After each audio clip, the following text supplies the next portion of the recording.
Gusty winds didn't stop a celebration of a solar development yesterday in the Panhandle. With KNOP's Panhandle Roundup, I'm Andre Brooks. Victoria Nogard is on assignment. Our colleagues at News Channel Nebraska report that officials from Sandhills Energy, the City of Sidney, and Municipal Energy Agency of Nebraska gathered with local agencies yesterday for an official groundbreaking of a solar energy collection facility in Sidney. The facility will be located on East Elm Street in Sidney, and Sandhills Energy plans to open a maintenance facility in Sidney, as well as Sandhills Energy Senior Vice President of Development Brian Bornar said the 25-acre project has been about 3 years in the making, adding that Sidney is one of the bigger projects of the 15 projects in 16 communities Sandhill Energy is involved with. The facility is planned to be online in early 2025.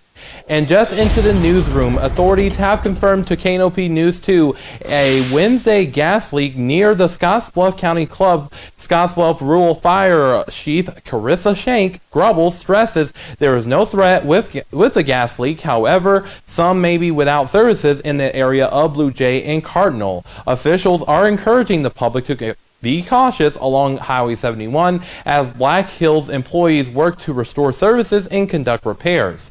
Now to Gearing for a quick note, as the city of Gearing is reporting that the swimming pool is closed today, June 19th, as installation of a new boiler is underway. A press release from the city of Gearing indicates that the pool is scheduled to reopen tomorrow. Now let's turn to the weather, shall we? Partly to mostly cloudy conditions here across our viewing area at this time, and these clouds will continue to increase throughout the rest of the day. So if you got any plans, you should be good to go starting out, but then we'll start seeing those showers and thunderstorms develop once we get into the afternoon and evening hours, and locally heavy rainfall is quite possible. And temperatures right now are mainly in the 50s and the 60s, and we have 63 degrees in Alliance, 63 in Scottsbluff, 65 in Sidney, and 63 in Kimball. So 63 is quite popular at this time. And looking at the rest of the day, we will see those temperatures remain in the 60s and a straight 70s quite possible, with those showers and thunderstorms arriving into the evening and overnight hours, especially in our southeastern counties, and some of these rain areas could be on the heavy side, so ponding is quite possible tonight, and temperatures will drop on down into the 50s. And now, in statewide news, a Lincoln inmate servicing time for drug charges is now facing murder charges in connection with a fatal shooting on Highway 75 in Omaha more than 6 years ago. Last month, 32-year-old Wilbert Smith was identified as a possible suspect in the case. On Tuesday, he was formally charged with first-degree murder, assault and weapons charges. On May of 2017, 21-year-old Xavier Bass died after being shot in his car while driving along the highway and then crashing into a median. Smith was booked into Douglas County Corrections to face those charges.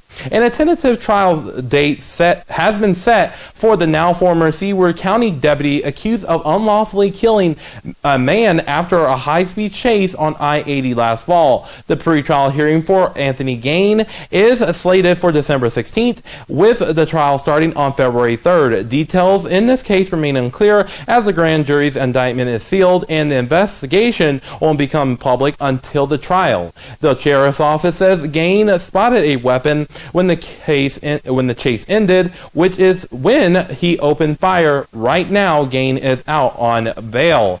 And a special group of students at UNL are diving into the past, preserving centuries-old documents, and shedding light on the history of Juneteenth. These students are archiving freedom lawsuits filed by former slaves in the antebellum South, challenging those that felt wrongfully kept them as property after they were freed. Students have traveled as far as Maryland for the 10-week project.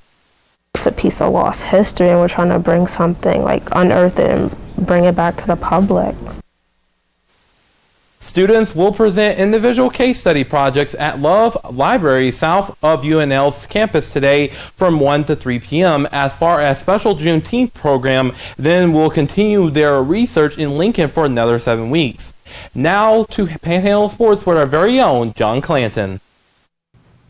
Welcome to the Sports Desk. The West Coast Zephyrs on the road Tuesday night, taking on Ogallala in baseball action.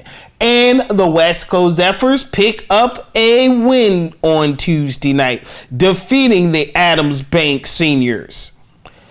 Z's had the bats going in the contest as they score double-digit runs. Westco back in action later in the week. Meanwhile, the Western Nebraska Pioneers were supposed to play Tuesday night as well, but their road game against Hayes postponed.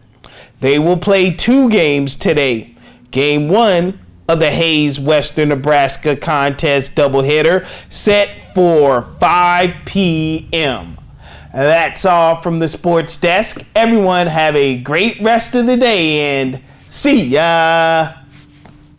Thanks, John. Turning to news around the nation, as avocado could soon be in short supply soon. The U.S. Department of Agriculture was suspended avocado inspections in Mexico. The agency cited security concerns for worker safety, but did not say what prompted those concerns. Produce already cleared for export will not be affected by the decision, but avocado supplies in the U.S. could be impacted if the pause on inspection drags on. This isn't the first block on avocado imports from Mexico. It also happened in 2022 after a safety inspector received a verbal threat.